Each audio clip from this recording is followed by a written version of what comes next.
خوش آمدید۔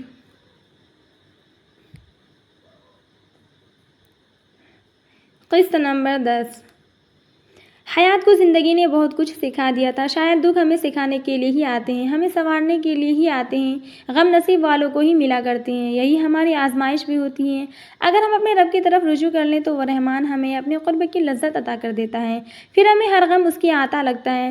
اگر اس کے ساتھ کوئی پریشانی وابستہ ہوتی ہے تو وہ اتنی اذیت ناک نہیں ہوتی جتنی ان لوگوں کے لیے جو اپنے کیے کا عذاب دنیا میں ہی بھگت رہے ہوتے ہیں۔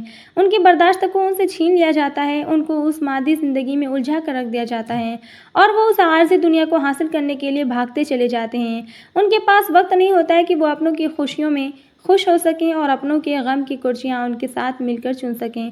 وہ بھاگتے چلے جاتے ہیں، وہ سکون کی تلاش میں ہوتے ہیں، وہ محلات کھڑے کرتے ہیں، بڑی گاڑیاں خریدتے ہیں، لیکن یہ مادی چیزیں انہیں کبھی سکون نہیں دیتی۔ یہ وہ عارضی خوشیاں ہیں جو بہت جلد انہیں بے سکون کر دیتی ہیں اور وہ کسی نئے سکون کی تلاش میں لگ جاتے ہیں، یہاں تک کہ قبر کی مٹی ان کے پیٹوں کو بھر دیتی ہے۔ سکون تو اللہ نے انسان کے اندر رکھا ہے، اسے پانے کے لیے اپنے من کا سفر کرنا پڑتا ہے۔ غم، دکھ، تکلیفیں، پریشانیاں اگر آزمائش کی صورت میں ہو اور انسان اس آزمائش کی کسوٹی پر پورا اتر جائے تو اسے دنیا میں ہی ایک ایسا تحفہ عطا کر دیا جاتا ہے جسے ہم سکون کہتے ہیں۔ پھر آپ کے غم نہیں رہتے، یہ آپ کے لیے رب کے عطا ہوتے ہیں جو آپ کے روح کو مضبوط بناتے ہیں۔ آپ اپنی جسمانی گھاؤ بہت آسانی سے صبر کے ساتھ برداشت کرتے چلے جاتے ہیں۔ مجنوں کو لوگ پتھر مارتے ہیں تو وہ انہیں اپنے محبوب کی عطا سمجھ کر مسکراتے ہوئے جھیل لیتا ہے۔ یہ پتھر اسے گلاب کے پھول لگتے ہیں جنہیں وہ چوم لیا کرتا ہے، اور جن کا محبوب رحمان ہوتا ہے نا، وہ مسکراتے ہوئے اپنی جان بھی جان آفریوں کے سپرد کر دیتے ہیں۔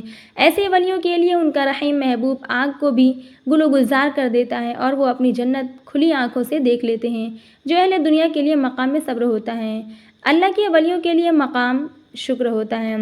ہماری حیات کس مقام پر کھڑی تھی یہ اس کا خالق ہی جانتا تھا۔ حیات اپنے بچے کا دکھ بھی جھیل گئی تھی، اس نے اپنے لیے مصروفیت کا بہانہ ڈھونڈ لیا تھا، اس نے کھیتوں میں کام کرنا شروع کر دیا تھا، جو رقم اسے ملتی وہ اپنے گھر بھجوا دیتی۔ آج کل وہ کپاس کی پھول چن رہی تھی۔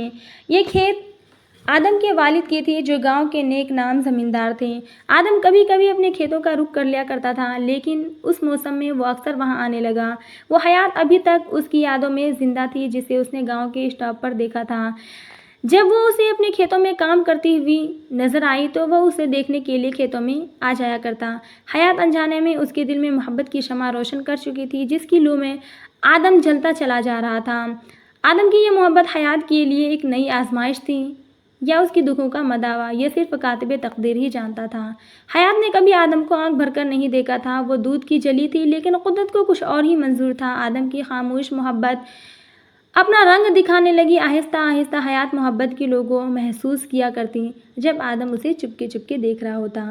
دوستوں، آج کے لیے اتنا ہی، پھر ملتے ہیں اگلی قسط کے ساتھ نیکسٹ ویڈیو میں۔ آپ اپنا خیال رکھیں۔ اگر آپ کو ہماری ویڈیو اچھی لگی تو لائک کیجیے، اگر نئے ہیں تو چینل کو سبسکرائب کیجیے اور کمنٹ میں اپنی رائے ضرور بتائیے کہ کیسی لگی ہماری یہ کہانی، اور اگر فیس بک پر دیکھ رہے ہیں تو پیج کو فالو کریں، دوستوں کے ساتھ بھی شیئر کیجیے۔